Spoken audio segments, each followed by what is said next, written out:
মেয়েরা যারা মাথায় কাপড় দেয় না, বিশেষ করে মেয়েরা হিজাব যারা করে না, কিয়ামতের ময়দানে এই মেয়েদের এক একটা চুল এক একটা সাপ হয়ে তার শরীরে তার মাথায় দংশন করতে থাকবে। নাউজুবিল্লাহ।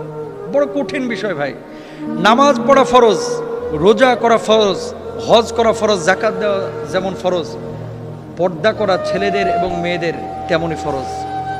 মনে রাখবেন আল্লাহ তাআলা বলেছেন ওয়ালিয়াদরিবনা বিখুমরিহিন্না আলা জুয়ুবিহিন, মেয়েরা এমন একটা পোশাক মাথা থেকে পা পর্যন্ত ঝুলিয়ে দিবে যাতে করে তার শারীরিক আকার আকৃতি অবয়ব বোঝা না যায়।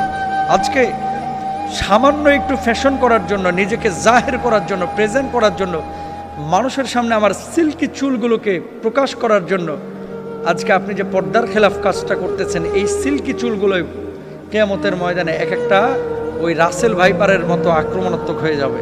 এই চুলগুলো আপনাকে মাথার উপরে দংশন করবে। কেন আমরা বুঝি না?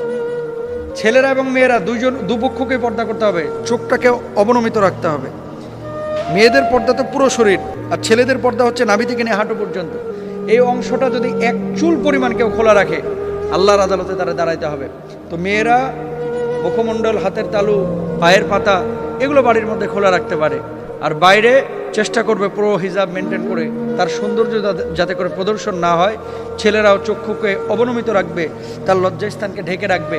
এমন কোনো প্যান্ট ছেলেরাও মেয়েরা ব্যবহার করবে না যেটা জড়সড় শারীরিক আকার আকৃতি বোঝা যায়, ফিজিক্যাল স্ট্রাকচারটা বোঝা যায়। এটা সম্পূর্ণরূপে হারাম। আল্লাহ বোঝার তৌফিক দান করুন।